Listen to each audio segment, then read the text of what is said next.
بندہ بے نیاز ہو جائے تو پھر سوال یہ ہے کہ جو سمندری اشیاء جو آپ کھاتے ہیں, مچھلی آپ بھی کھاتے ہیں ذبح کیے بغیر, وہ کیسے؟ اسی طرح ابھی تو فیس بک پہ تو بحث چل گئی ہے, وہ جناب ایک بندے نے یہاں تک سنا ہے کہ پنجاب یونیورسٹی کے پروفیسر صاحب انہوں نے کہا جی کتا کدھر لکھا ہے جی حرام ہے, گدھا کدھر لکھا ہے حرام ہے. جی جی تو ایسے پہلے میں مچھلی کا جواب دیتا ہوں, تھوڑی مچھلی تے لال کرا نا.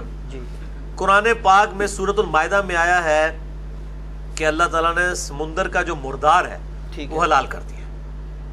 اچھا قرآن میں؟ جی قرآن میں لکھا ہوا ہے. ذبیحہ تو ہے ہی نہیں ہے نا سمندر کے مردار کے لیے, سمندر کا مردار بھی حلال ہے. اچھا جی جی جی جی ذبح کا تو چکر ہی نہیں ہے.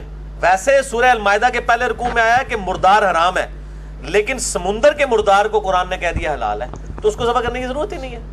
پھر یہ کتا ہو گیا, گدھا ہو گیا, یہ وہ ساری چیزیں جن پہ اجماع امت ہے. خدا کے لیے اس بات کو سمجھیں, اگر کوئی چیز اجماع سے ثابت ہو جائے اس سے قرآن کی بھی دلیل کی ضرورت نہیں ہے. قرآن کی اپنی اتھینٹسٹی اجماع امت ہے.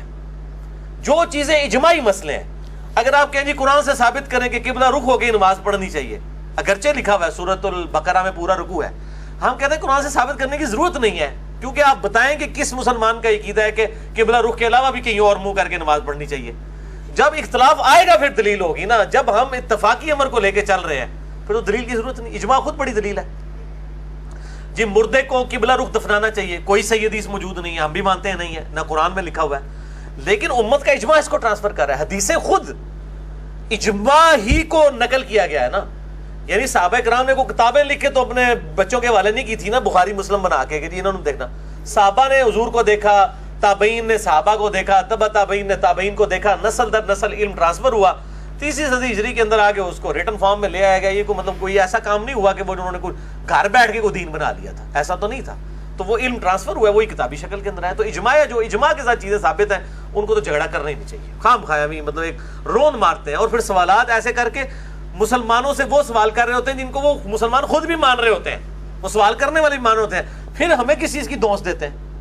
جو اتفاقی مسئلے ہیں ان کے اوپر تو بات کرنی نہیں چاہیے, اختلافی مسائل پہ ہونی چاہیے. جی اچھا, اس میں کوئی ڈفرینشیشن نہیں ہے جو سمندری جانور ہے نا, کہ قرآن مجید میں بلکہ ایون کہ حدیث میں بھی کہیں ڈفرینشیشن نہیں ہے. بہت سارے ایسے سمندری جانور ہیں جو میڈیکل پوائنٹ آف ویو سے نقصان دہ ہیں, جیسے جیلی فش ہے, اسٹار فش ہے. تو قرآن مجید نے تو الٹیمیٹلی ان سب کو ایک ہی سرکل میں ان کو حلال قرار دیا ہے.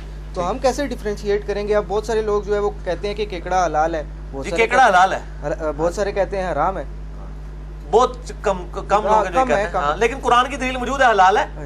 یہ جھینگا مچھلی بھی حلال ہے. باقی رہ گئے جیلی فش کے, باقی الحمدللہ ساڈے بزرگوں نے زمانے جیلی فش دریافت بھی کوئی نہیں سی ہوئی, چونکہ بزرگوں کو سائنس دا علم نہیں سی. اللہ نے بھی انتظار کیتا کہ جب سائنس دا علم آئے گا لوگ خود جج کرن گے. تو میرے بھائی اگر آپ یہ کہہ رہے ہیں بکری, گائے, اگر ان میں بھی کوئی ایسی بیماریاں آ جائیں جس کی وجہ سے صحت کو نقصان ہو, تو آپ لوگوں کو ترغیب دلا سکتے ہیں کہ آپ نہ کھائیں. حرام کے اعتبار سے نہیں, اس اعتبار سے. جیلی فش میں بھی اگر کسی ایک خاص پورشن کے اندر کوئی پوائزن پایا جاتا ہے, اس کو ریموو کر کے باقی چیز کھا لی جائے تو کوئی حرج نہیں. لوگ تو یار سانپ بھی کھا رہے ہیں, اس کی بھی وہ کہتے ہیں جی سری کاٹ دیں, اور حالانکہ سانپ تو حرام ہے, اور دم کاٹ دیں تو باقی بیچ والا حرام ہے. تو اس طرح جیلی فش بھی یا اس قسم کی جو چیزیں جن میں پوائزن والی چیزیں وہ ریموو کر کے آپ باقی کھائیں. اللہ تعالیٰ نے آپ کی ترکیب. کہتے ہیں نا جی وہ قطبین پہ نماز کا مسئلہ, تو مسئلہ اسی ٹائم اٹھا ہے جب مطلب سائنس ترقی کر گئی ہے, 24 گھنٹے کے دن رات بن گئے, تو اسی کو ٹینشن لیندے ہو. ٹھیک ہے. اچھا, یہ نیکسٹ کویسچن یہ ہے کہ بہت سارے لوگ آج کل اسپیشلی جو غامدی صاحب کے اسکول آف تھاٹ سے بھی تعلق رکھتے ہیں,